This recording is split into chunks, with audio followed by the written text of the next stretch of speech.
الحمد لله وكفى وسلام على عباده الذين اصطفى خصوصا على أفضلهم وخاتم النبيين محمد الأمين وعلى آله وصحبه أجمعين. أما بعد فأعوذ بالله من الشيطان الرجيم. بسم الله الرحمن الرحيم.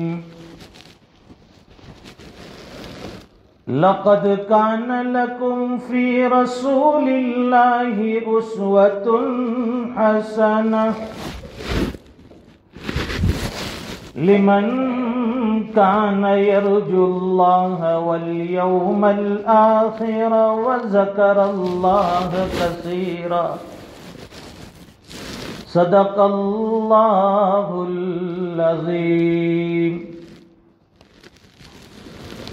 اللهم صل على سيدنا ومولانا محمد وعلى آل سيدنا محمد وبارك وسلم. بزرگان محترم،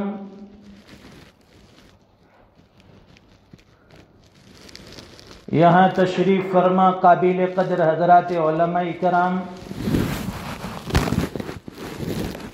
ملت اسلامیہ کے جوانوں، دینی بھائیوں اور طلباء عزیز،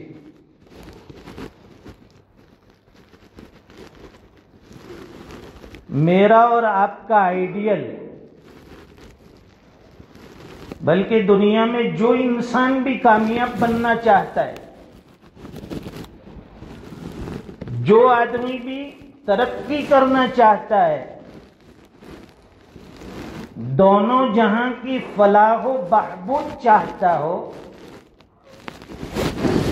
اسے جناب محمد الرسول اللہ صلی اللہ علیہ وسلم کو اپنا آئیڈیل بنانا پڑے. دنیا کا کوئی ایکٹر یا کوئی کرکٹر یا کوئی کھلاڑی یا کوئی منسٹر یا کوئی ایم پی یہ ہمارا آئیڈیل نہیں ہو سکتا. ہم تو جناب محمد الرسول اللہ صلی اللہ علیہ وسلم کے غلام ہیں. غلامان محمد کے غلام ہیں. ہمارا ہیرو اور ہمارا آئیڈیل صرف ہمارا نبی ہو سکتا ہے اور کوئی نہیں. جب ہمارے آئیڈیل ہمارے نبی ہے اور ہمارے ہیرو جب ہمارے نبی ہے تو ہمارا طور و طریق، ہمارا اٹھنا بیٹھنا، ہماری گفتار اور کردار، ہمارے اخلاق، ہماری ہر چیز حضور پاک صلی اللہ علیہ وسلم کی سنت، آپ کی سیرت سے ملتی ہونی چاہیے.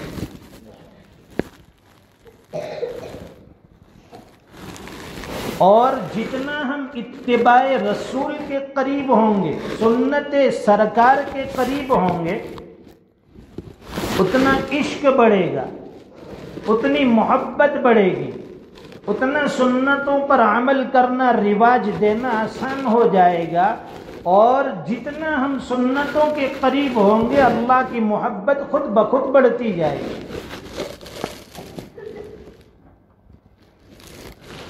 قل ان کنتم تحبون اللہ فاتبعونی یحببکم اللہ۔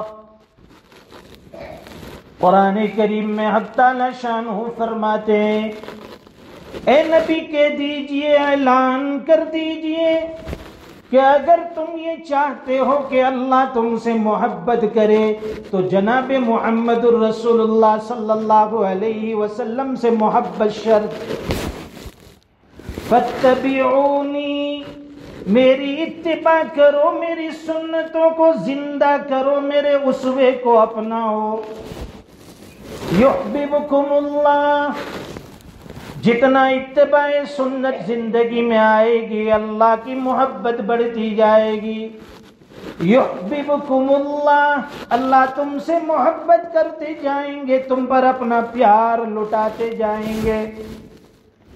وَيَغْفِرْ لَكُمْ ذُنُوبَكُمْ، اور اتباع سنت کا حاصل یہ ہوگا اللہ کی محبت بھی نصیب ہوگی اور اللہ کی طرف سے مغفرت کا پروانہ بھی ملے گا۔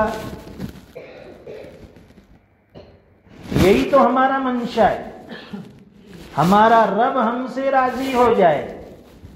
تو اتباع کیسی ہونی چاہیے؟ اللہ کے نبی کے ساتھ اتباع کتنی ہونی چاہیے؟ آپ کے احکام پر عمل کتنا ہونا چاہیے؟ روایت میں آتا ہے ایک مرتبہ حضور پاک صلی اللہ علیہ وسلم مسجد نبوی سے خطبہ دے رہے تھے۔ آپ کا خطبہ بھی کیا خطبہ ہے، وہ علوم کے انبار اور دریا بہتے تھے۔ دوران خطبہ دیکھا چند لوگ مجلس کے کنارے پر کھڑے ہیں۔ آج بھی یہ حال ہے، بڑا مجمع ہو لوگ کنارے پر کھڑے ہوتے ہیں، دروازوں پر کھڑے ہیں، راستہ روک کر کھڑے ہیں۔ حضور پاک صلی اللہ علیہ وسلم نے یہ محسوس کیا کہ آنے والوں کو تکلیف ہو رہی ہے، تو آپ نے درمیانی خطبے میں فرمایا اجلسو، یعنی جو حضرات کنارے پر تھے حضور پاک صلی اللہ علیہ وسلم نے فرمایا اجلسو، بیٹھ جاؤ، یعنی سننا چاہتے ہو تو بیٹھ جاؤ، نہ سننا چاہتے ہو تو یہاں سے اپنا راستہ اختیار کرو۔ حضرت عبداللہ ابن مسعود رضی اللہ تعالیٰ عنہ مسجد نبوی کی طرف آ رہے تھے، ابھی مسجد میں داخل نہیں ہوئے، اور آپ کے کان میں حضور پاک صلی اللہ علیہ وسلم کا یہ حکم پڑا، یہ جملہ پڑا اجلسو۔ حضرت عبداللہ ابن مسعود رضی اللہ تعالیٰ عنہ مسجد نبوی سے باہر سڑک پر راستے میں بیٹھ گئے۔ آپ کو نہیں کہا گیا تھا، بلکہ جو لوگ کھڑے تھے ان سے کہا کہ بھائی بیٹھ جاؤ۔ وہاں حضرت عبداللہ ابن مسعود باہر بیٹھے۔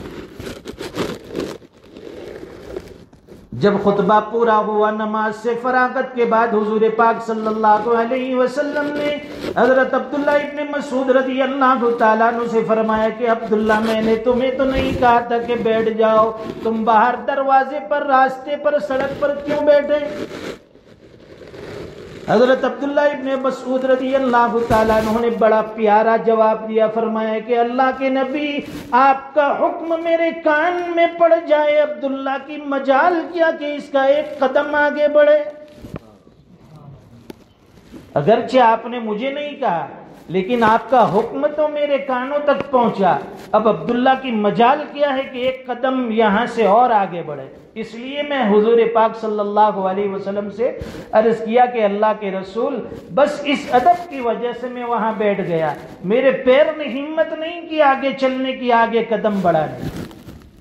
یہ اتباع، یہ سرکار سے عشق۔ آج دعوے تو ہم بھی بڑے بڑے کرتے ہیں عشق رسول کے، اور قصیدے بھی بڑے پڑھتے ہیں، درود بھی بڑی پڑھی جاتی ہے حضور پاک صلی اللہ علیہ وسلم کے عشق میں، لیکن بظاہر یہ ساری زبانی جمع خرچ ہے، کامل اتباع نہیں ہے، کامل سنتوں پر ہمارا عمل نہیں ہے۔ کیسا ادب ہوتا تھا صحابہ کرام کا، صحابہ کرام ویسے بھی کوئی صحابی رسول نہیں بن گیا، کتنی قربانیاں دی۔ حضرت ابو دجانہ رضی اللہ تعالیٰ عنہ ایک جلیل القدر صحابی، غزوہ احد کے موقع پر انہوں نے دیکھا کہ دشمنوں کی طرف سے تیروں کی بوچھار اور تیروں کی بارش حضور پاک صلی اللہ علیہ وسلم کی طرف ہو رہی ہے۔ تو حضرت ابو دجانہ رضی اللہ تعالیٰ عنہ چاہتے تھے کہ دشمنوں کا حملہ روکے، ڈیفینس کرے، آنے والے تیروں کو اپنے سینے پر لے اور حضور پاک صلی اللہ علیہ وسلم کا بچاؤ کرے۔ اس نیت سے آپ حضور پاک صلی اللہ علیہ وسلم کے قریب آئے۔ اب اگر سینہ ان آنے والے دشمنوں کی طرف سے جو تیر تھے اس کی طرف کرتے ہیں تو پشت حضور پاک صلی اللہ علیہ وسلم کے چہرے انور کی طرف ہوتی ہے۔ یہ بھی بے ادبی انہیں گوارا نہیں تھی کہ میرا سینہ تو تیروں کی طرف ہو اور پشت میرے اس محبوب صلی اللہ علیہ وسلم کے چہرے انور کی طرف ہو۔ پلٹ گئے اور جتنے بھی تیر آتے تھے دشمنوں کی طرف سے اسے بجائے سینے کے پشت کی طرف یعنی پیٹھ کی طرف لیتے رہے اور اپنے سینے کو حضور پاک صلی اللہ علیہ وسلم کے چہرے انور کی طرف کیا تاکہ میدان کارزار میں اور جنگ کے میدان میں بھی حضور پاک صلی اللہ علیہ وسلم کی ادنا سی بے ادبی نہ ہو۔ یہ عشق رسول ہے، یہ اتباع رسول ہے۔ صرف زبانی جمع خرچ کافی نہیں، حضور پاک صلی اللہ علیہ وسلم کی پوری سیرت ہمارے سامنے، آپ کا پورا اسوہ ہمارے سامنے۔ حضور پاک صلی اللہ علیہ وسلم چلتے کیسے تھے، آپ کپڑے کس طرح سے پہنتے تھے، آپ کی ٹوپی کس طرح سے ہوتی تھی، سر پہ امامہ کس طرح باندھتے تھے، آپ کے اخلاق کیسے تھے، آپ کی گفتار کیسی تھی، آپ کا ملنا کیسا تھا، آپ لوگوں کے ساتھ کس طرح سے برتاؤ کرتے، ساری چیزیں کتابوں میں بھری پڑی ہیں، لیکن لوگ اس کا صرف مطالعہ کر لیتے ہیں، پڑھ لیتے ہیں، زندگی میں نہیں لاتے۔ صحابہ کرام نے اسے زندگی میں اتارا، زندگیوں میں لا کر دکھایا۔ یہ مدرسہ اسی کا تو نام ہے، یہاں قال اللہ اور قال الرسول سکھایا جاتا ہے کہ اللہ کا یہ فرمان ہے اور جناب رسول اللہ کا یہ فرمان ہے۔ اللہ کے فرمان کو بھی ہمیں عمل میں لانا ہے اور حضور کی سنت کا، آپ کے اقوال کا، آپ کے افعال کا بھی ہمیں پریکٹیکل طور پر اپنی زندگی میں اسے اتارنا ہے۔ صلح حدیبیہ کے موقع پر حضرت عثمان ابن غنی رضی اللہ تعالیٰ عنہ، عثمان غنی رضی اللہ تعالیٰ عنہ کو صلح حدیبیہ کے موقع پر وہاں مشرکین مکہ کے سامنے جو صلح کے لیے وہاں مذاکرات کے لیے آپ نے بھیجا کہ کوئی معاملہ طے ہو جائے صلح کا۔ حضرت عثمان غنی رضی اللہ تعالیٰ عنہ مکہ مکرمہ پہنچے اور جب رات ہوئی تو اپنے چچا زاد بھائی کے وہاں قیام کیا، وہاں مہمان بنے، اور جب صبح ہوئی تو صبح کے وقت انہوں نے سوچا کہ اب چل کر مشرکین اور سرداروں سے مذاکرہ کرنا چاہیے، ملنا چاہیے۔ وہاں پہنچے، جاتے ہوئے چچا زاد بھائی نے دیکھا کہ حضرت عثمان غنی رضی اللہ تعالیٰ عنہ کی ازار جو تہبند تھا وہ ٹخنوں سے کافی اوپر نصف پنڈلی تک تھا۔ تو چچا زاد بھائی کہنے لگے کہ آپ سرداروں سے مذاکرات کے لیے جا رہے ہیں اور عربوں کا یہ دستور ہے، یہ قریش کا اور مشرکین مکہ کے یہ دستور ہیں کہ جس کا تہبند، جس کی ازار جتنی زیادہ نیچے لٹکی ہوتی ہے وہ اتنا بڑا آدمی سمجھا جاتا ہے۔ اب اگر تم اس حالت میں گئے، اپنا تہبند اتنا نصف پنڈلی تک اٹھا کر گئے، تمہاری بات کا ان کے سامنے کوئی وزن نہیں ہوگا، وہ تمہیں ہلکے میں لیں گے، تمہاری ان کے سامنے کوئی رسپیکٹ، کوئی قدر، کوئی عظمت نہیں ہوگی۔ اس لیے میری درخواست ہے کہ اپنا تہبند تھوڑا نیچے کر لو۔ حضرت عثمان غنی رضی اللہ تعالیٰ عنہ نے بڑا پیارا جواب دیا، فرمایا کہ میں نے میرے محبوب صلی اللہ علیہ وسلم کا تہبند بالکل اسی طرح سے دیکھا ہے، آپ کا تہبند اسی طرح سے پنڈلیوں تک ہوتا تھا، اس سے نیچے نہیں جاتا تھا۔ میں تو اپنے محبوب کی اتباع میں یہ عمل کر رہا ہوں۔ اب یہ دشمن اور یہ مشرکین اور یہ سردار اسے اچھا سمجھے یا برا سمجھے، مجھے عزت دے یا مجھے ذلیل کرے، مجھے اس کی کوئی پرواہ نہیں ہے۔ میں تو محمد الرسول اللہ کا غلام ہوں اور اسی کی اتباع کرتا ہوں۔ حضور کو جیسے میں نے کرتے ہوئے دیکھا ہے، میں بھی کوشش کرتا ہوں کہ میں ہر عمل اسی کے مطابق کروں۔ یہ اتباع سنت۔ آج ہم لوگ سنت ادا کرنے کے لیے، سنت کو زندہ کرنے کے لیے ہچکچاتے ہیں، ڈرتے ہیں۔ اسد ملتانی مرحوم نے، جو بڑے اونچے درجے کے شاعر ہے، بڑی پتے کی بات کہی آج کے مسلمان کے بارے میں۔ فرمایا کسی کا آستانہ اونچا ہے اتنا کہ سر جھک کر بھی اونچا ہی رہے گا، اور ہنسے جانے سے جب تک تم ڈرو گے زمانہ تم پہ ہنستا ہی رہے گا۔ آج ہمیں ڈر ہے، آج اگر فلاں سنت پر عمل کیا ہمارے رشتہ دار ناراض ہو جائیں گے، فلاں سنت کو زندہ کیا تو لوگ مسخرہ بنائیں گے، ہنسیں گے، ہماری فلاں لوگوں میں عزت کم ہوگی، ہماری معاشرے میں ویلیو کم ہو جائے گی۔ اگر داڑھی ہم نے بڑی کر لی، کوئی لڑکی دینے کے لیے تیار نہیں ہوگا۔ بلکہ آپ دنیا میں دیکھیں گے جتنے بھی داڑھی والے ہیں ماشاءاللہ سب شادی شدہ ہیں، اور بغیر داڑھی والے ایسے ہی ابھی تلاش کر رہے، گھوم رہے۔ معلوم ہوا انٹرنیشنل لائسنس ہے، یہ جس کے پاس ہوگا اس کو بیوی مل کر رہے ہیں۔ سنتوں کو زندہ کرنے میں ہمیں ڈر ہے، ہمیں نوکری نہیں ملے گی، ہمیں جاب نہیں ملے گا، ہمیں نوکری سے برطرف کر دیا جائے گا۔ جب تم محمد رسول اللہ کے غلام بن گئے، اللہ کے نبی کے مت والے بن گئے، دنیا کی کوئی طاقت ترقی سے تمہیں نہیں روک سکتی۔ سارا جہاں ناراض ہو پرواہ نہ چاہیے، مد نظر تو مرضی جانا نہ چاہیے، بس اس نظر سے دیکھ کے تو کر یہ فیصلہ، کیا کیا تو کرنا چاہیے، کیا کیا نہ چاہیے۔ ہم تو محمد الرسول اللہ کے غلام ہیں، ہماری زندگی کا ہر عمل حضور کے اسوے کے مطابق ہوگا۔ ہم لباس پہنیں گے تو حضور کے ہو بہو مشابہ، ہماری گفتگو ہوگی تو حضور کی گفتگو کے مشابہ، ہمارا کھانا ہوگا تو سنت طریقے پر ہوگا، ہمارا اٹھنا بیٹھنا ہوگا تو سرکار کے طور و طریقے پر ہوگا۔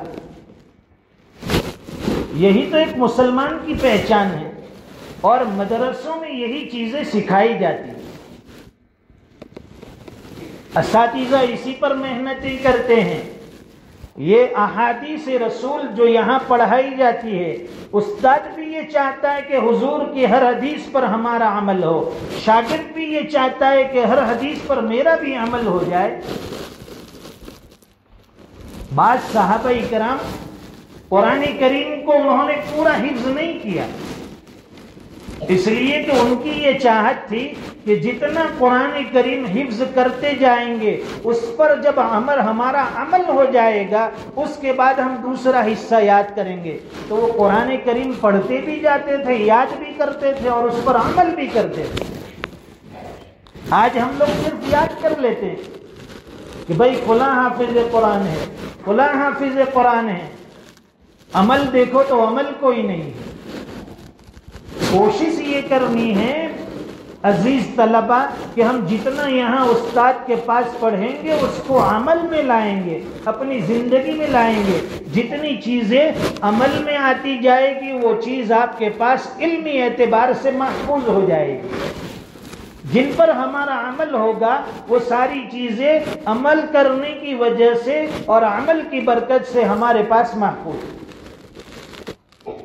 بیت الخلاء میں جا رہے ہیں، یہاں استاد کے پاس پڑھا ہے کہ پہلے دعا پڑھیں گے اور اس کے بعد بایاں پیر اندر لے جائیں گے۔ اب یہ ایک سنت ہو گئی، ہم نے مکتب سے پڑھا ہے اس کو استاد کے پاس، عمل نہیں ہوگا تو آدمی بھول جاتا ہے۔ جس کا عمل ہوگا تو پہلے باہر سے دعا پڑھے گا، اس کے بعد اپنا الٹا پیر اندر داخل کرے گا، پھر ضرورت پوری کرے گا، نکلتے وقت پہلے سیدھا پیر نکالے گا، پھر دعا پڑھے گا۔ تو یہ دعائیں جو ہیں اذکار معصورہ، دعائیں معصورہ، یہ ساری چیزیں عمل میں لانے کی، یہ صرف زبانی رٹنے کی نہیں ہے۔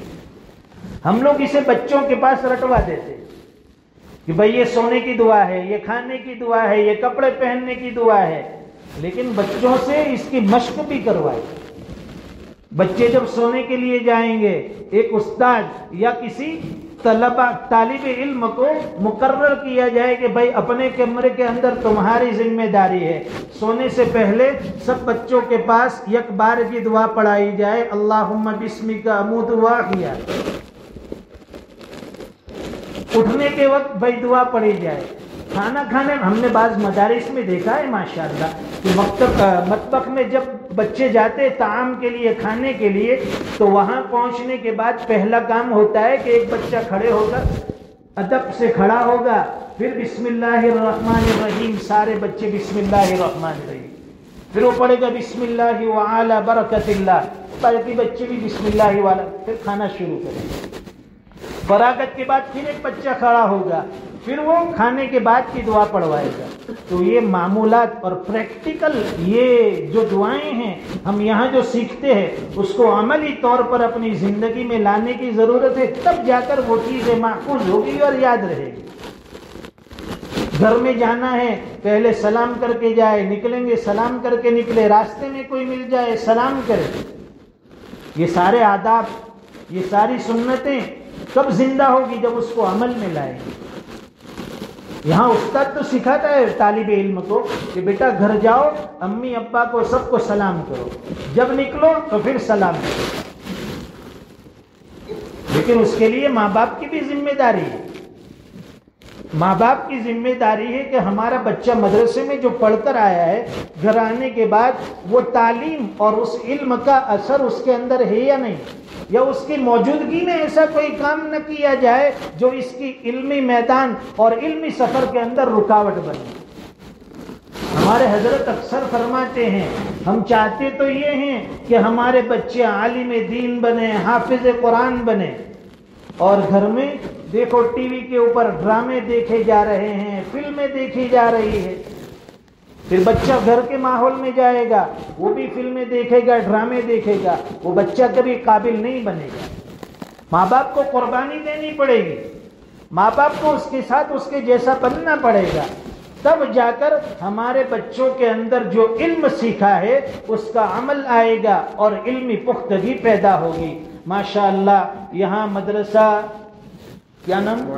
معین الاسلام، یہاں حاضری ہوئی، یہاں کے اساتذہ سے ملاقات ہوئی، حضرت مولانا عبد الغنی صاحب ہے، حضرت مولانا شکیل صاحب، ہمارے افضل بھائی اکرم صاحب، اور یہاں کے اسٹاف سے ملے، بچوں سے ملاقات ہوئی، یہاں کا نظارہ کیا، معائنہ کیا، ساری چیزیں اطمینان بخش ہیں۔ اللہ تعالیٰ ادارے کو ترقیات سے مالا مال فرمائے۔ حضرت محتمم صاحب جو محنت میں لگے ہیں، ان کے ساتھ اساتذہ اور ان کے برادران بھی محنتوں میں جڑے ہوئے ہیں، اللہ تعالیٰ ان حضرات کی کاوشوں کو قبول فرمائے اور اللہ تعالیٰ اس مدرسے کو مزید ترقیات سے نوازے اور علمی میدان میں اور اس کی مہک، اس کی بو، اس کی خوشبو اللہ تعالیٰ اطراف و جوانب میں، علاقے میں دور و دراز تک پھیلائے، یہاں آ کر لوگ علم دین حاصل کرے اور یہاں سے پڑھ کر جائے دوسری جگہ یہ علم پھیلائے۔ انشاءاللہ اساتذہ کے لیے بھی صدقہ جاریہ ہوگا،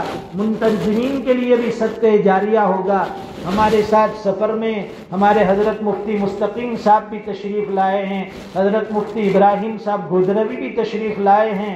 یہ حضرات نے اصرار کیا کہ کشمیر کا ایک سفر ہے مدرسے کی نسبت سے، تو میں نے بھی حامی بھر لی کہ چلو دیکھیں گے، طلبہ کے درمیان بیٹھنا ملے گا، اساتذہ سے ملاقاتیں ہوگی۔ ہمارے افضل بھائی اور ان کا پورا گھرانہ ماشاءاللہ ان حضرات نے خدمت میں کوئی کمی اور کسر نہیں چھوڑی، دن بھر 24 گھنٹے ہماری خدمتوں میں لگے رہے۔ اللہ تعالیٰ ان حضرات کو بھی جزائے خیر دے اور ان کی محنتیں اور ان کی خدمات بھی قبول فرمائے۔ یہ چند باتیں آپ کی خدمت میں پیش کی، حقیقت میں اس کا میں خود عمل کا محتاج ہوں۔ اللہ تعالیٰ مجھے بھی عمل کی توفیق دے اور آپ سب حضرات کو بھی اسوہ رسول اکرم صلی اللہ علیہ وسلم پر پورے عمل کی توفیق سعید نصیب فرمائے۔ وآخر دعوانا ان الحمدللہ رب العالمین۔ مفتی مستقیم صاحب دعا فرمائیں گے، مختصر دعا۔